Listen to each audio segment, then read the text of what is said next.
Hi everyone, welcome back to the Twin Brews channel. My name is Shubhika Gupta and आज हम macro economics के government budget के MCQs practice करेंगे। तो the first question, primary deficit excludes.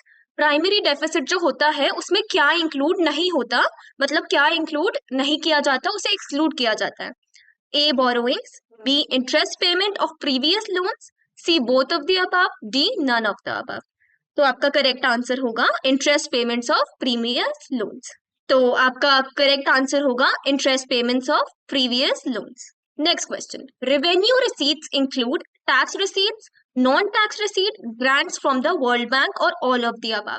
Revenue receipt क्या होता है हम दो पार्ट्स में समझेंगे। रिसीट मतलब आपको मनी मिल रहा है, गवर्नमेंट को मनी मिल रहा है, और रेवेन्यू रिसीट मतलब वो मनी जिससे कोई एसेट क्रिएट नहीं होता या कोई लायबिलिटी रिड्यूस नहीं होती। मतलब बहुत ही जनरल वे में डेली जो एक मनी का फ्लो होता है गवर्नमेंट के पास उसे हम रेवेन्यू कह सकते हैं। तो रेवेन्यू रिसीट में क्या क्या इंक्लूड होता है, ये क्वेश्चन वो चीज पूछ रहा है। तो आपका आंसर होगा all of the above, tax receipt, non tax receipt and grants from the World Bank, all of these are included in the revenue receipts. Next, which of the following is an indirect tax. Taxes दो type के होते हैं, direct tax और indirect tax. तो इसमें से आपको indirect tax select करना है। Corporate tax, value added tax, custom tax, income tax, both B and सी। तो आपका आंसर होगा both B and C, value added tax and custom tax दोनों ही इनडायरेक्ट टैक्सेस होते हैं। Repayment of loans is an example of revenue receipt, capital receipt, capital expenditure, revenue expenditure. तो हम पहले ये चारों कॉन्सेप्ट्स एक जिस्ट में समझ लेते हैं, फिर आपके लिए इजी हो जाएगा ये क्वेश्चन आंसर करना। रेवेन्यू रिसीट मैंने समझाया, कैपिटल रिसीट, अब रिसीट मतलब पैसा आना, और कैपिटल रिसीट मतलब जिससे एक एसेट क्रिएट होता है या लायबिलिटी रिड्यूस होती है, तो वो कैपिटल रिसीट हो गया। कैपिटल एक्सपेंडिचर वही, एक्सपेंडिचर मतलब पैसे का जाना, और रेवेन्यू एक्सपेंडिचर मतलब पैसे का जाना जो डेली बेसिस पे होता है, और कैपिटल एक्सपेंडिचर बेसिकली जिससे कोई एसेट क्रिएट होता है या लायबिलिटी रिड्यूस होती है। So repayment of loans, repayment of loans में हमारा पैसा जा रहा है, वन थिंग इज क्लियर कि ये एक्सपेंडिचर हो गया, और इससे हमने जो लोन लिया हुआ था वो एक जो लायबिलिटी थी गवर्नमेंट के लिए वो कम हो रही है, मतलब ये कैपिटल एक्सपेंडिचर है। तो आपका आंसर होगा capital expenditure, option C. Borrowings are also known as primary deficit, revenue deficit, fiscal deficit, none of the above. तो आपका आंसर होगा फिस्कल डेफिसिट। बोरोइंग्स को फिस्कल डेफिसिट भी कहा जाता है। Borrowing is a capital receipt because it reduces a liability, it creates a liability, it creates assets, all of the above. अब borrowing में पैसा आ रहा है, capital receipt है क्योंकि एक liability create हो रही है। तो ऐसा क्यों है? क्योंकि एक liability create हो रही है, इसलिए capital receipt है। Option B. Next, union budget is the budget of central government, state government, local government और none of the above. तो हमें याद रखना है कि यूनियन बजट सेंट्रल गवर्नमेंट का बजट होता है। Revenue deficit is equal to total expenditure minus revenue receipts, revenue expenditure minus revenue receipts, fiscal deficit minus interest payments, fiscal deficit minus revenue expenditure. तो इस क्वेश्चन में आपको revenue deficit का formula बताना है, तो इसका आंसर होगा revenue expenditure minus revenue receipt. Revenue deficit का ये मतलब होता है इन लेमैन लैंग्वेज कि जब गवर्नमेंट का एक्सपेंडिचर ज्यादा हो जाता है, जितना गवर्नमेंट के पास पैसा आ रहा है, तो उससे रेवेन्यू डेफिसिट यानी कि रेवेन्यू की कमी पैदा हो जाती है गवर्नमेंट के पास। तो ऑप्शन बी आपका करेक्ट आंसर है। Interest income is a part of tax receipt, non tax revenue receipt, both A and B, neither A nor B. जो हम इंटरेस्ट की इनकम आती है वो एक नॉन टैक्स रेवेन्यू रिसीट है, इसमें टैक्सेशन सिस्टम का कोई रोल नहीं है। In a government budget, revenue deficit is 50,000 crores and borrowings are 75,000 crores. तो what will be the fiscal deficit?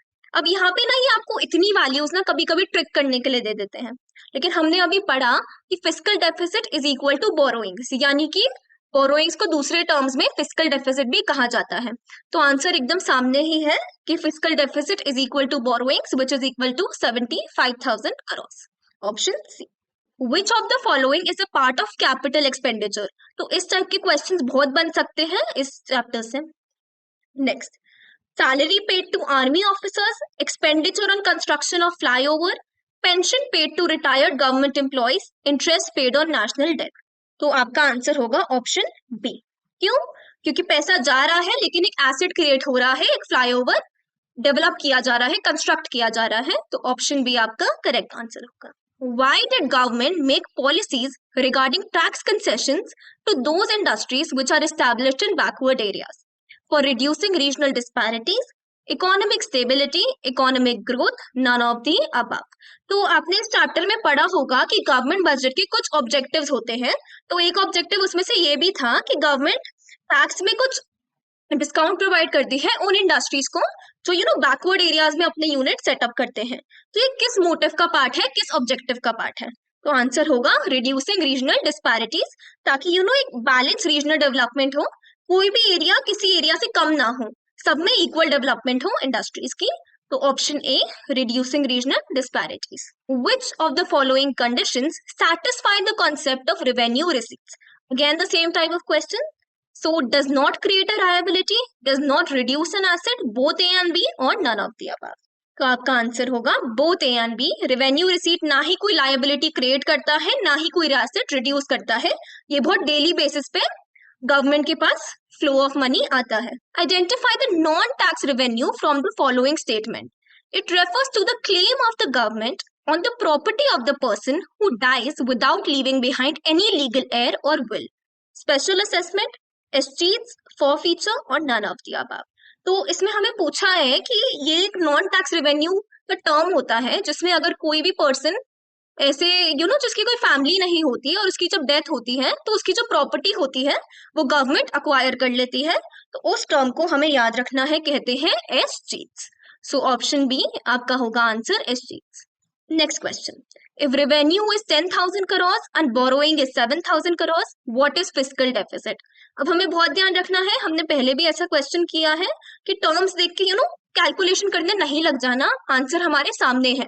Borrowing equal to fiscal deficit, तो जहां भी आपको बोरोइंग की वैल्यू दिखे और पूछा जाए कि फिस्कल डेफिसिट क्या है तो आप आंसर कर दोगे 7,000 crores, यानी कि borrowing is equal to fiscal deficit. Option D 7,000 crore is your correct answer. Identify the direct tax from the following options. अब डायरेक्ट टैक्स एक बार रिवाइज कर लेते हैं कि क्या होता है। कि डायरेक्ट टैक्स बेसिकली वो टैक्स होता है जो मैं खुद लायबल होती हूँ पे करने के लिए, उसका बर्डन मैं किसी और पे शिफ्ट नहीं कर सकती। I am the one responsible for paying that particular tax. तो entertainment tax, excise duty, income tax, custom duty. तो डायरेक्ट टैक्स होगा इनकम टैक्स, जो भी मैं इनकम कमाती हूँ उस पे जो एक टैक्स पे करना पड़ता है वो एक डायरेक्ट टैक्स होता है जो मुझे ही पे करना पड़ता है। So income tax is a direct tax, which is your right answer over here. Which of the following are the components of budget? जो बजट हमने अभी पढ़ा कि यूनियन बजट जो सेंट्रल गवर्नमेंट बनाती है उसके कंपोनेंट्स क्या होते हैं? Capital budget, revenue budget, both A and B, neither A nor B. तो आपका आंसर होगा both A and B. Revenue budget और कैपिटल बजट दोनों मिलके ही गवर्नमेंट बजट बनाते हैं।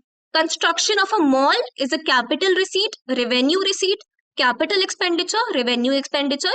तो ऐसे क्वेश्चन के लिए मैंने आपको ट्रिक बताई कि पहले हमें समझना है कि पैसा आ रहा है या पैसा जा रहा है। सो पैसा जा रहा है क्योंकि हम मॉल की कंस्ट्रक्शन कर रहे हैं, मतलब एक्सपेंडिचर, और कुछ एसेट क्रिएट हो रहा है, एक मॉल बनाया जा रहा है। So it is a capital expenditure. तो आंसर सी आपका करेक्ट ऑप्शन होगा, capital expenditure. If estimated government receipts are more than the estimated government expenditure, then this budget is called surplus budget, deficit budget, balance budget or none of the above. अब government के पास जो पैसा आ रहा है वो बहुत ज्यादा है उस वैल्यू से जितना पैसा गवर्नमेंट के पास से जा रहा है, जितना वो लोग खर्चा कर रहे हैं। इस टाइप के बजट को हम कहते हैं सरप्लस बजट, जहाँ गवर्नमेंट के पास बहुत ज्यादा रेवेन्यू यानी कि फ्लो ऑफ मनी होता है इन दैट सेंस। तो surplus budget is your correct answer. So if interest payments are deducted from borrowings, we will get primary deficit, revenue deficit, fiscal deficit or none of the above. अगर हम borrowings में से interest payments निकाल दें या दूसरे terms में fiscal deficit में से interest payments निकाल दें तो वो primary deficit का formula बनाता है। So आपका आंसर होगा option A. Dash refers to those taxes in which the person has the liability as well as the burden to pay the tax. Direct tax, indirect tax, both A and B, none of the above. तो आपका answer होगा direct tax. Next, identify the non tax revenue, excise duty, export, import, dividends. तो non tax revenue होगा हमारा dividends, option D. Primary deficit in government budget is fiscal deficit minus interest payments, total expenditure minus total receipt, revenue deficit minus interest payments, fiscal deficit. तो basically primary deficit का formula पूछा जा रहा है जो होता है fiscal deficit minus interest payments. Why is direct tax called direct tax? So it is collected from the producers of the goods, it is collected from the sellers of the goods, it is collected from buyers of the goods और it is collected from income earners. तो ये एक बहुत important question है और हमें ध्यान से आंसर करना है कि डायरेक्ट टैक्स को डायरेक्ट टैक्स इसलिए कहा जाता है क्योंकि वो उन लोगों से लिया जाता है जो इनकम अर्न करते हैं. तो इनकम अर्नर से लिया जाता है और उन्हीं को वो टैक्स चुकाना पड़ता है. So option D is your correct answer. Which one of these is a revenue expenditure? Expenditure मतलब पैसा जा रहा है और revenue टर्म से समझ आ रहा है कि डेली बेसिस पे फ्लो ऑफ मनी हो रहा है. So repayment of loans, loans advanced, subsidies, expenditure on acquisition of land. So option C होगा आपका करेक्ट आंसर. सब्सिडीज ये गवर्नमेंट लोगों को प्रोवाइड करती रहती है. Which one of the following is a combination of indirect tax? Indirect tax का combination पहचानना है. Excise duty and income tax, service tax and income tax, excise duty and service tax, GST and income tax. तो आपका answer होगा excise duty और service tax. ये दोनों ही इनडायरेक्ट टैक्सेस होते हैं और इसमें ना बहुत ध्यान से एक एक ऑप्शन पढ़ना है और सोच समझ के आंसर करना है क्योंकि ये क्वेश्चंस थोड़े से ट्रिकी हो जाते हैं at times. Which of the following is not a revenue receipt? यहाँ पूछा जा रहा है कौन सा इनमें से रेवेन्यू रिसीट नहीं है. Recovery of loans, dividends, profit of public enterprises, income tax. तो recovery of loans is not a revenue receipt. ये हमारे डेली फ्लो ऑफ इनकम में नहीं आता, डेली फ्लो ऑफ मनी में नहीं इंक्लूड होता. ये बेसिकली एक एसेट क्रिएट करता है जब हमारे पास वो पैसा वापस आ जाता है. Which of the following sources of receipts in the government budget increases its liabilities? Direct tax, recovery of loans, borrowings, dividends. तो आपका कौन सा ऐसा रिसीट है गवर्नमेंट बजट में जिसके आने से आपकी लायबिलिटी बढ़ जाती है? तो आंसर होगा बोरोइंग. आप जब पैसा बोरो करते हो पैसा आ तो रहा है बट एक लायबिलिटी क्रिएट हो रही है, मतलब आपको उस पैसे को कभी चुकाना पड़ेगा जिससे लिया है. सो बोरोइंग आपका करेक्ट आंसर होगा.